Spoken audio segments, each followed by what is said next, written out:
2015 में सलमान खान की मूवी बजरंगी भाईजान आई, जिसमें इंडिया को नैरो माइंडेड, कंजर्वेटिव और डिस्क्रिमिनेटिंग दिखाया गया। वहीं दूसरी तरफ पाकिस्तान को ओपन माइंडेड और नॉन डिस्क्रिमिनेटिंग दिखाया गया।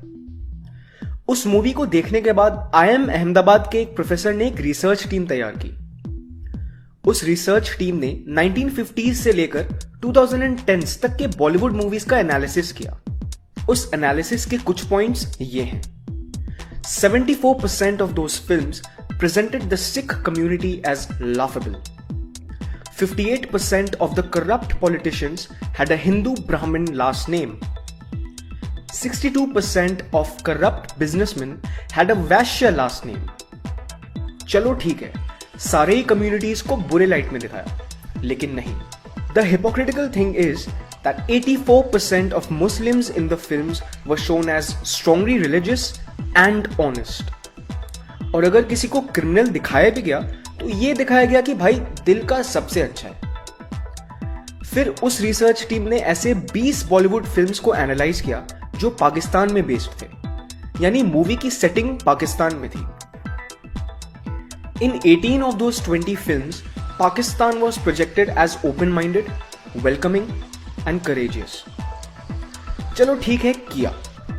लेकिन उन्हीं मूवीज में इंडियंस को नैरो माइंडेड, अनवेलकमिंग और कंजर्वेटिव दिखाया गया। ये वही बॉलीवुड है जिसमें गुंडे, मवाली और अंडरवर्ल्ड के लोगों को तिलक लगाए हुए दिखाया जाता है। वहीं दूसरी तरफ मास मर्डरर्स और कन्विक्टेड क्रिमिनल्स को ग्लोरीफाई और ग्लैमराइज किया जाता है। अब आप बोलोगे कि क्या यार, मूवीज आर फॉर एंटरटेनमेंट, ज्यादा मत सोचो। जी नहीं। फिर उसी रिसर्च टीम ने स्कूल्स में एक सर्वे कंडक्ट किया और उस सर्वे से ये पता चला कि 94% बच्चे ये मानते हैं कि बॉलीवुड की स्टीरियोटिपिकल रिप्रेजेंटेशन ऑथेंटिक है। उसी रिसर्च ने ये भी बोला कि रिसेंट डेकेड्स में हिंदूज को स्टीरियोटाइप करना और भी ज्यादा बढ़ गया है। अभी रिसेंटली बॉलीवुड में एक टर्म को बहुत ही एफिशिएंसी से मार्केट किया जा रहा है, हिंदू टेरर। अनुराग कश्यप, जिसने सेक्रेड गेम्स में हिंदूज की धज्जियां उड़ाई हैं, उसने इस टर्म को ट्वीट भी किया था in a public display of his Hindu phobia.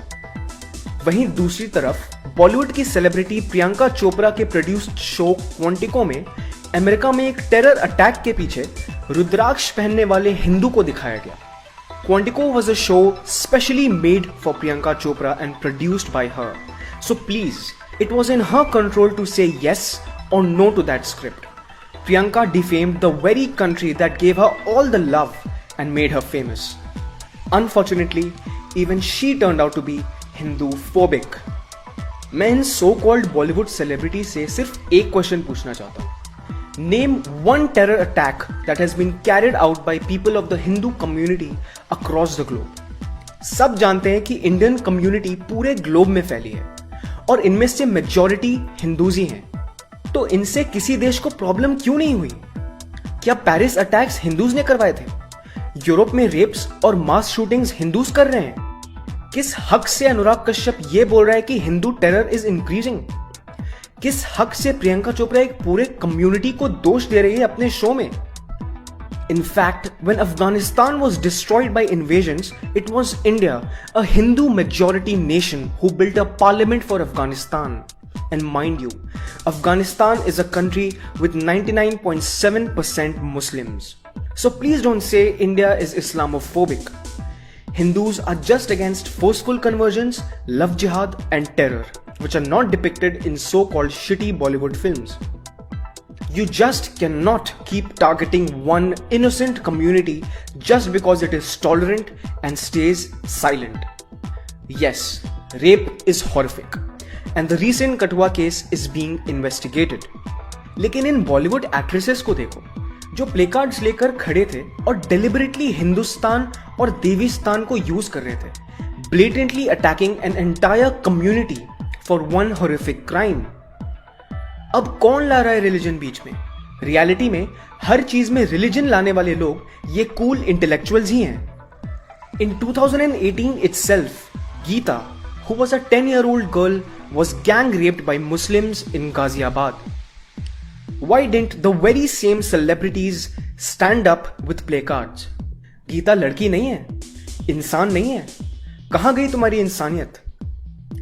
ये सिर्फ यही दिखाता है कि ये लोग हिंदू फोबिक हैं और इंडिया से नफरत करते हैं। इट इज स्ट्रेंज कि इनमें से एक का बाप ये है, एक नवाब साहब से मैरिड है और एक है Swara Bhaskar, the biggest hypocrite of all. इसकी एक फेक फेमिनिस्ट मूवी आई थी, वीरे Di wedding. Veere Di wedding had a scene where Hindu phobic Swara Bhaskar was masturbating. गौर करने वाली बात यह है कि जिस हिंदुस्तान को ये गाली देते हैं, कंजर्वेटिव और इंटॉलरेंट बोलते हैं, उसी हिंदुस्तान में ये मूवी रिलीज भी हुई, लोग देखने भी गए और मूवी सुपर हिट भी हुई। वेलकमिंग और टॉलरेंट पाकिस्तान में इस मूवी को बैन कर दिया गया। This is what Swara Bhaskar said when she visited Pakistan. लेकिन हमने यहाँ आके पाया कि जिसको अक्सर दुश्मन देश समझा जाता है वो कतई ऐसा नहीं है, और जितना हमें यहाँ प्यार और मैं कसम खा के कह रही हूँ, मैं काफी जगह घूमी हूँ, लेकिन लंदन, न्यूयॉर्क, इस्तांबुल, पेरिस सब फेल है लाहौर के सामने। And this is what she said after the movie got banned in Pakistan. But what do you expect? What state that's run by Sharia laws? They're an unsecular state. Like, were you thinking that? I'm not surprised at all. And why should we hold up Pakistan, which is like a failing state, as, I mean, I don't understand why we keep taking pleasure and feeling a sense of self-worth from all the silly things that happen in Pakistan. तो हम गए और मैंने जनाब word सीख लिया, क्योंकि हम इंडिया में भैया भैया करते हैं, लेकिन मैंने सोचा यहाँ थोड़ी सलीके से रहना चाहिए। तो हम गए और उन्होंने कहा जनाब वो हम थोड़ा रास्ता नहीं समझ आ रहा, तो डिफेंस जाना था, कौन सी बस मिलेगी। To show you Pakistanis have a way worse vocabulary than we do. I know. यार इस बॉलीवुड की आदत बन चुकी है हिंदूज को डिफेम करने की और उनको मॉक करने की। ये देखो कैसे करण जौहर और उसके कुछ फेक एक्सेंट वाले दोस्त कितने इनसेंसिटिवली साउथ इंडियन लैंग्वेज का मजाक उड़ा रहे हैं। Some word of some funny song you must have done. Vindana, something you must have done. No, I think we did some pom-pom, nana motor gadi, something. This was like the most embarrassing day of my life. Here there was all these scholarly types studying at Cambridge and all that, and here I was sitting on this gondola singing, Monday. और इसी करण जौहर से जब एक random इंसान ने ये पूछा, Are you a homo? उस पर करण जौहर ने ये बोला, But sometimes you just wonder whether people just don't have the sensitivity or the decency, or to sometimes use language to ask a question that may not come across inappropriate. Where was your sensitivity and decency when you, along with your bunch of cool, smart-ass stand-up comedians, mocked and made derogatory remarks in that infamous roast? यही cool और smart-S young actors, directors और stand up comedians Hindus, soldiers और खुद के देश पर derogatory remarks करते हैं और बोलते हैं यार ऑफेंड मत हो। Why this hypocrisy?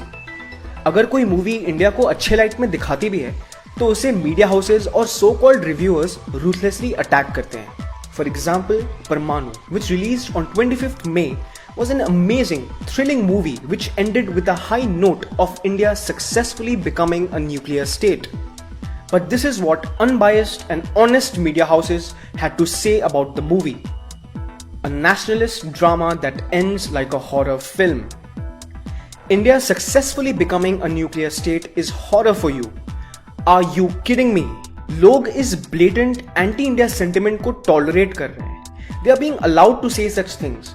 और फिर भी ये चिल्लाते रहते हैं इंडिया इज इंटॉलरेंट। भाई, इंडिया इंटॉलरेंट होती तो कोई ये भी नहीं बोल सकता था कि इंडिया इंटॉलरेंट है।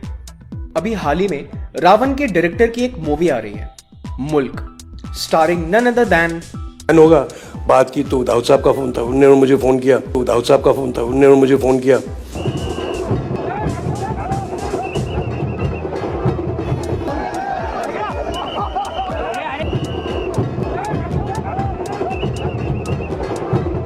उसके प्रेस कॉन्फ्रेंस में तापसी पन्नू ने ये कहा, डिस्टर्बिंग है, इसलिए मैं बताती हूँ क्यों मैं इसका आंसर देती हूँ।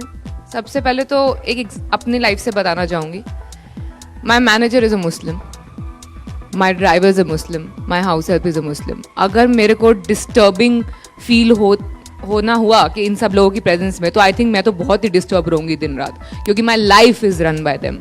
So it was very disturbing to realize that this is how a particular religion is targeted. So एक तरह से मेरे को disturbing था, क्योंकि ये लोग literally मेरी life का एक मतलब inseparable हिस्सा है। तो मेरे लिए बहुत disturbing था ये चीज़, इसलिए शायद ये एक बहुत बड़ा reason था मेरा फिल्म करने का, कि अगर किसी को खड़ा होना चाहिए तो शायद I think I would love to take the responsibility. तो ये जो दहशत है, जो डिस्टर्बेंस है जो मेरे दिमाग में थी, ये उसको वेंट आउट करने का तरीका था ये फिल्म करना. सो इतना डिस्टर्बिंग था मेरे लिए. लेकिन तापसी के लिए ये तब डिस्टर्बिंग बिल्कुल भी नहीं था जब हिंदू टेरर को मार्केट किया गया, हिंदुस्तान को रेप से एसोसिएट किया गया. वही हिंदुस्तान जिसकी मेजॉरिटी पॉपुलेशन हिंदू है और जो तापसी के फिल्म्स को देखती है और पैसा और प्यार देती है. और तो और फिल्म के डायरेक्टर ने उसी प्रेस कॉन्फ्रेंस में एक बहुत ही डम्प, इग्नोरेंट और बायस्ड बात बोली. End of the day what I want to say is so ये 92 93 हो गया, फिर ये सिलसिला खत्म हो गया. 93 में बंबई में बॉम्ब ब्लास्ट हो गए, वो उसका पूरा केस जो चला वो चला, आप देख ही रहे हैं. 2002 तक एक बड़ा कांड हुआ गुजरात में, जिसके बाद शांति हो गई थी. हिंदू मुसलमानों ने डिसाइड कर लिया था भाई जिंदगी is way tougher than this conflict. So they started dealing with life. But past few years, it has changed again. It has taken a new form. मतलब 2002 में एक बड़ा कांड हुआ और उसके बाद सब पीसफुल था. और अब अचानक से पिछले 4 सालों में हिंदू टेरर ने देश को हिला कर रख दिया है. तो शायद डायरेक्टर साहब 2008 में रावण की डिजास्टर स्क्रिप्ट लिखने में बिजी थे, क्योंकि 2008 में 26/11 अटैक्स हुए थे, जिसने इंडिया को ही नहीं पूरे दुनिया को हिला कर रख दिया था. उसका क्या डायरेक्टर साहब, जब अटैक्स हुए थे तो हमारी पुलिस और आर्मी वालों ने ही सिविलियंस की जान बचाई थी, टेररिस्ट्स को पकड़ा था, शहीद भी हुए थे. उस वक्त तो किसी बॉलीवुड सेलिब्रिटी ने AK-56 जैसे मास डिस्ट्रक्टिव वेपन से देश को नहीं बचाया. सिविलियंस को बचाने ये सेलिब्रिटीज क्यों नहीं आए? अपने बिल में घुसकर क्यों छिपे थे? ओ हाँ, आजकल तो सियाचिन के जवानों का मजाक उड़ाना बहुत कूल बन चुका है ना. क्यों आएंगे लोग, क्यों आएंगे ये कूल हिंदूफोबिक सेलिब्रिटीज लोगों को बचाने? Where is the fake feminist Swara Bhaskar now when the Hindu community is being labeled as Hindu terror? इनके बारे में विवेक अग्निहोत्री ने ये बात काफी सही बोली. तो आप अगर अर्बन नक्सल्स की लीडर हैं तो आपको एक जिम्मेदारी से बोलना चाहिए, क्योंकि आपकी आइडियोलॉजी कुछ भी हो, भले हिंदुस्तान के टुकड़े करने की हो, पर आपकी आइडियोलॉजी तो है, तो आप उसको रिस्पॉन्सिबिलिटी से करें. और ये इसलिए मैं इनको फेक फेमिनिस्ट बोलता हूं क्योंकि ये लोग लोगों को प्रवोक करने का काम करती हैं सिर्फ सोशल मीडिया में पॉपुलैरिटी गेन करने के लिए. अगर इन्हें वाकई वुमेन एम्पावरमेंट की चिंता हो तो कोई लिख ही नहीं सकता, हिंदुस्तानी व्यक्ति तो लिख ही नहीं सकता, मैं गारंटी कर सकता. और रही बात कि यार ये बॉलीवुड आखिर क्यों हिंदूफोबिक है, इसका रूट कॉज क्या है, आखिर क्या बिगाड़ा है भारत ने इनका? तो इस पर Rajiv Malhotra, who is working hard to expose the breaking India forces and uncovering Hinduphobia in our education system, उन्होंने बहुत ही सटीक आंसर दिया. Why is the Indian left so against Hinduism? उनका क्या मोटिव है? If you can answer that, it's the same kind of people. Why is the Indian left so anti-Hindu? Partly it's ideological. The Charavaks were not with bad motive. They were convinced of some point of view. I mean, not everybody is born in a certain way and has the grace to understand things the way we understand it.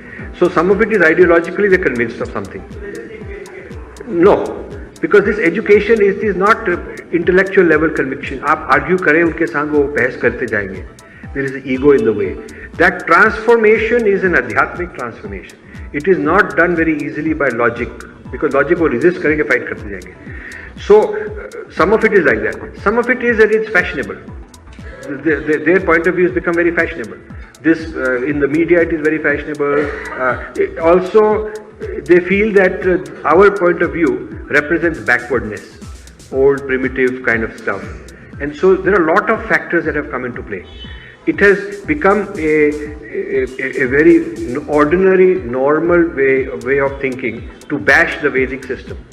अब time आ गया है कि ये Bollywood celebrities, stand up comedians और so called intellectuals जो Hindus, soldiers और India को insult करते आ रहे हैं, सुधर जाएं.